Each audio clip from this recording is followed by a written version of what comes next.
नमस्कार, आपका बात 25 में स्वागत है।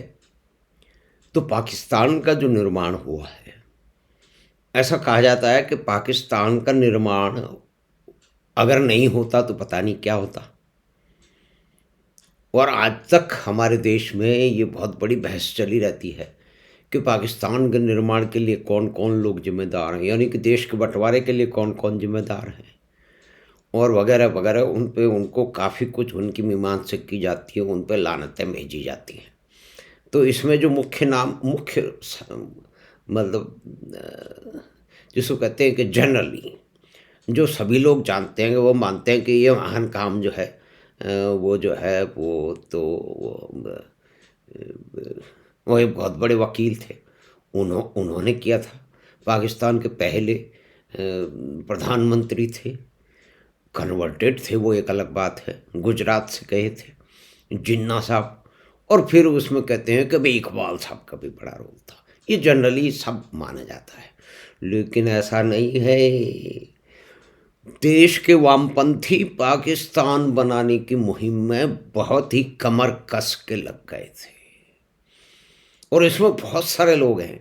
देखिए, जब भी पाकिस्तान की बात होती है तो वामपंथियों का प्रेम एकदम से पाकिस्तान की ओर उमड़ पड़ता है। अभी धुरंधर फिल्म आई है। धुरंधर फिल्म सभी कुछ जो है वो लियारी में पाकिस्तान में घटित हो रहा है। रेफरेंस उसके भारत के भी हैं। जो है वो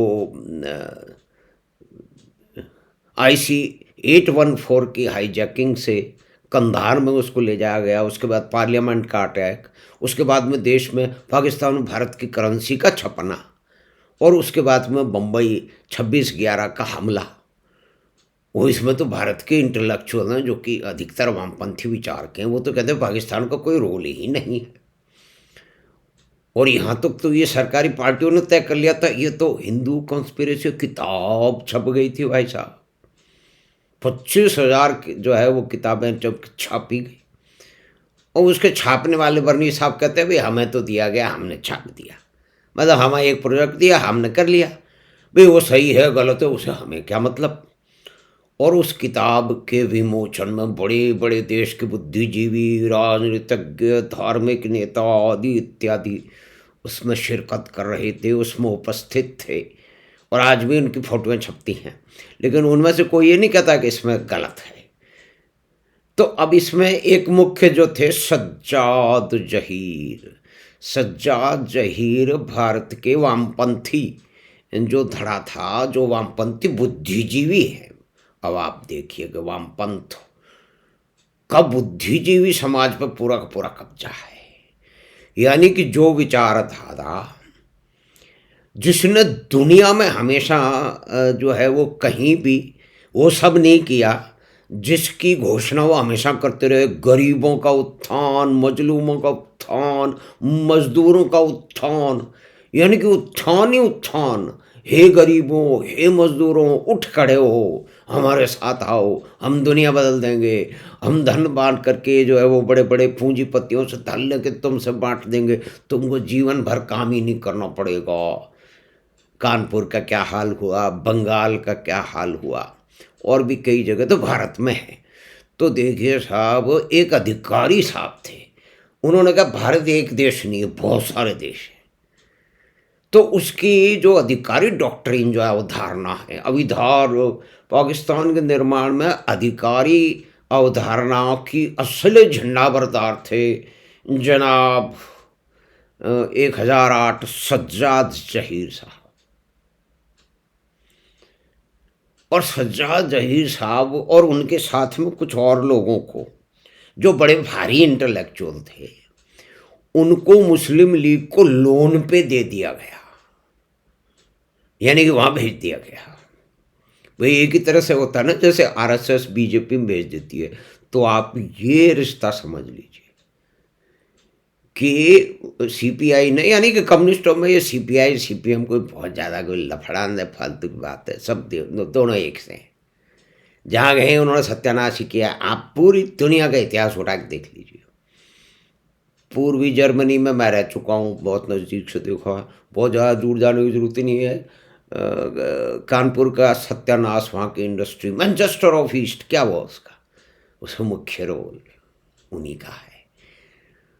और बड़े बड़े उद्योगपतियों को नंगा दौड़ाया गया कलकत्ता की सड़कों पे, और वहाँ से फिर बाद के अंदर वो सब वहाँ से भाग लिए। तो इसमें भी इन्हीं महानुभावों का मतलब इंटेलेक्चुअल हैं जो खून की बात करते हैं। आजकल मानवता का बहुत दिनों से मुखौटा ओढ़ रखा है, लेकिन वो मुखौटा कई जगह काम आता है। अब आप देखिए कि नया उदाहरण ले लेते हैं, फिर जाएंगे यहाँ पे कि सज्जाद जहीर साहब ने अधिकारी डॉक्टर की जो पूंगी बजा करके उनको पाकिस्तान जो है वो पार्टीशन के बाद, पहले तो उन्होंने 1946 में जो भी जो रिलीजन के हिसाब से जो वोटिंग हुई थी उसमें पूरा प्रचार किया। फिर बाद में अलग है कि तो वो तो पाकिस्तान चले गए। पाकिस्तान में उनका मुख्य उद्देश्य ये था, उनकी ड्यूटी थी, पार्टी ने दी थी कि वहाँ पे Pakistan communist party of Pakistan CPP की स्थापना करेंगे। तो उन्होंने कर दी। लेकिन हुआ क्या था अब कि बहुत ही जल्दी जो है वो रावलपिंडी का जो है वो कॉन्स्पिरेसी केस में उसको अंदर डाल दिया गया। और उसमें साथ में एक दूसरे महान महान वामपंथी थे, फैज अहमद फैज, मार्क्सिस्ट, जिन्होंने अपना विवाह एक ब्रिटिश स्त्री से करने से पहले उनको धर्म कन्वर्ट करवाया था। देखिए वामपंथी बात इसको मानते नहीं है, झगड़ा भी कर लेते हैं। भाई वो कोई सच बात माने तब तो माने ना। भाई उन्होंने पूरी दुनिया में झूठ फैलाया, तो यहाँ उनका ये कारण नहीं था कि भाई सज्जाद जहीर साहब या वामपंथी CPM CPI समझ लीजिए, दोनों में मैं तो कोई फर्क मानता नहीं है, ये एक ही थैले के चट्टे बट्टे हैं। इन्होंने कहा था कि पाकिस्तान एक सोशलिस्ट मुस्लिम स्टेट बनेगा और इधर भारत एक सोशलिस्ट स्टेट बनेगा, और अंत में दोनों फिर दोबारा मिल जाएंगे। यानी कि पहले तो पार्टीशन करो और फिर बाद में दोबारा, मतलब कितनी बड़ी जो है ना पींग कितनी बड़ी थी, मतलब यूटोपिया उसको कहते हैं कि सपनों की दुनिया में विचार कर लो। इस सपनों की दुनिया ने करोड़ों आदमी पूरी दुनिया में मार डाले, नए आदमी का निर्माण करने वाले ये लोग थे। और फिर ईरान में आजकल झंझट चल रहा है। ईरान में शाह के खिलाफ जो भी चला, यहाँ भी इम्पीरियलिज्म, यानी कि उन्होंने इस सारे झगड़े को जो मुस्लिम लीग का जो धार्मिक, उन्होंने कहा ये और किसी बात के लिए नहीं है, ये इम्पीरियलिज्म के खिलाफ है, ये उसके खिलाफ है, राज सत्ता राष्ट्र जो है वो ब्रिटिश हुकूमत के खिलाफ है।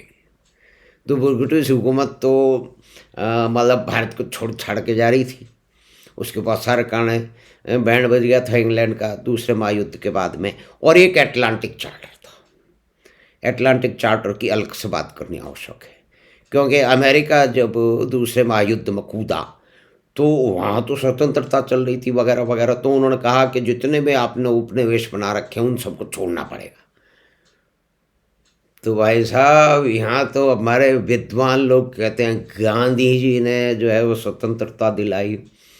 भाई अंग्रेज लोग उनको आगा खा के महल में रखते थे। नेहरू जी को देते थे क्या, उनको देते थे क्लार्क, टाइपराइटर, लाइब्रेरी, अखबार, मच्छरदानी।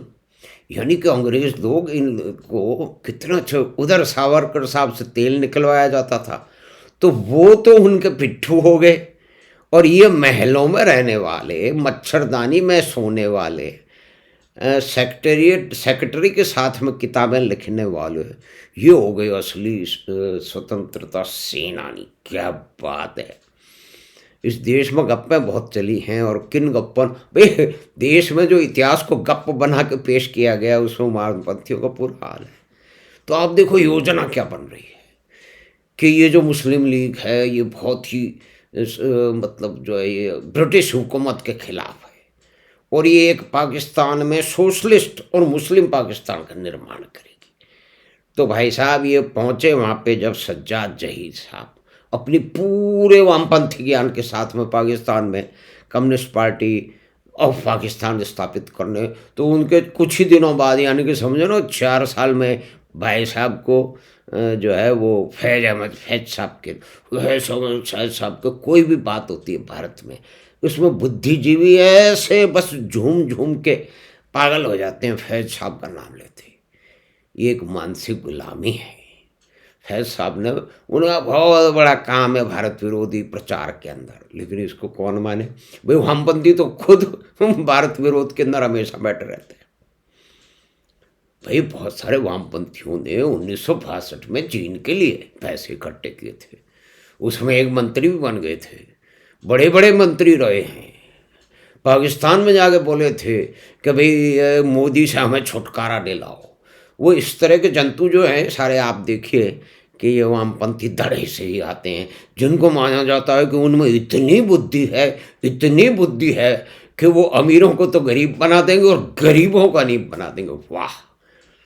और फिर कहते हैं, एग्जाम्पल भी देते हैं, आप देखिए कि चीन का एग्जाम्पल, और चीन में किसी से भी पूछ लो भाई, उन्होंने जो भी कुछ किया है साम्यवाद और समाजवाद के प्रेत को समुद्र में फेंक के किया है, लेकिन हमारे देश में इन्हीं बुद्धिजीवियों ने इन प्रेतों को अपने कंधे पर चढ़ा रखा, और ऊट पटांग बातें आज भी चलती हैं। तो उस समय भी चल रही थी, यानी कि पाकिस्तान, उधर तो जिन्ना साहब कह रहे थे कि लेबोरेटरी ऑफ इस्लाम बनेगा, यहाँ वामपंथी अलग ही अपनी पींग बढ़ा रहे थे। उनके सपने, उनकी कविताएं, उनकी कहानियाँ, उनके नावल अलग थे। उनके नावल में ये लिखा हुआ था कि ये सोशलिस्ट और इस्लामिक रिपब्लिक बनेगा, और फिर भारत सोशलिस्ट बन जाएगा, फिर दोनों जुड़ जाएंगे। क्या बात है। तो अंत में तो क्या हुआ साहब, उनको वहाँ से भगा दिया गया डंडे मार के, और फिर हमारे चाचा नेहरू ने तुरंत उनको गले लगा करके यहाँ पे देश में बुलाया, और फिर उन्होंने बड़ी शांति से, बड़ी जहनीत से, बड़ी ही जो है वो उच्च पदों पर रह के उनकी इज्जत होती रही। और फिर कई तरह के कवि कहते हैं ना कि भाई किसी का बाप का हिंदुस्तान नहीं है। तो आप देखिए कि क्या क्या हुआ है। एक मंडल साहब गए थे बांग्लादेश में, वहाँ से लौटे। तो ये तो एक, यानी कि क्रिएटर ऑफ पाकिस्तान जिन्ना साहब, और उनके गुरु इकबाल साहब तो थे ही। एक कन्वर्टर राजपूत थे, दूसरे कन्वर्टर ब्राह्मण थे, यानी कि इकबाल साहब ब्राह्मण थे। पर वैसे तो भुट्टो साहब भी राजपूत ही थे, जैड ए भुट्टो, जिन्होंने पाकिस्तान को पूरे के पूरे जो है इस्लामिक उस दलदल में फंसा दिया, क्योंकि उन्होंने जो भी कुछ बहुत सारे काम किए। एक तो एटम बम बनाया, फिर उन्होंने कहा कि हम 1000 साल तक भारत से लड़ेंगे।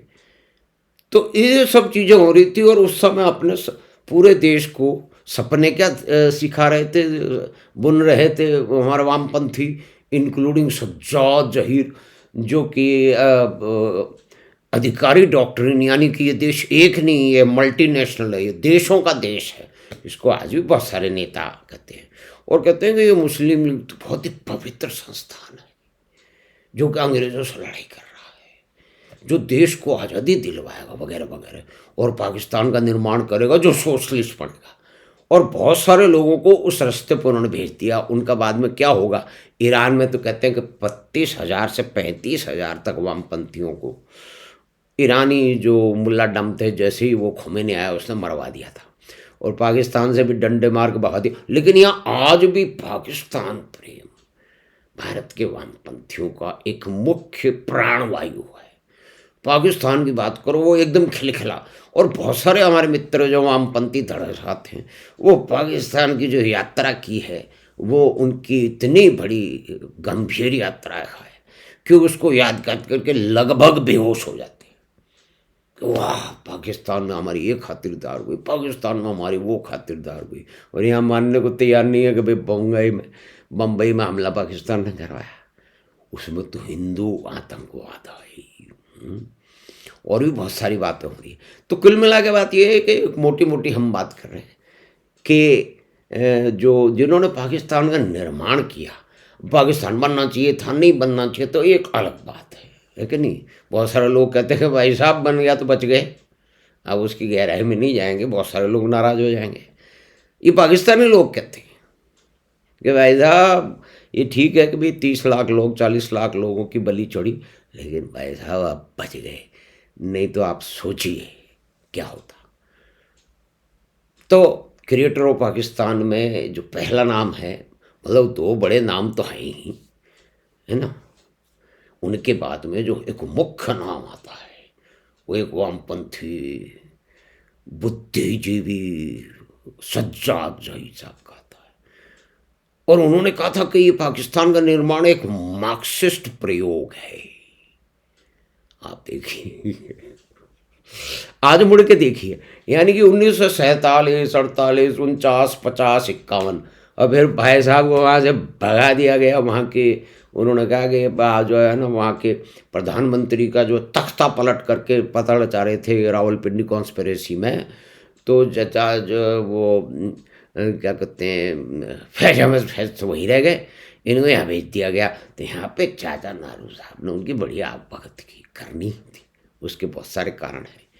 तो हमने बातचीत की क्रिएटर ऑफ पाकिस्तान, या कि पाकिस्तान के निर्माताओं में जो बहुत सारे लोग हैं जिनको हम आमतौर पर नहीं जानते, उसमें एक सज्जाद जहीर साहब थे। उनका जलवा आज भी याद आता है ना।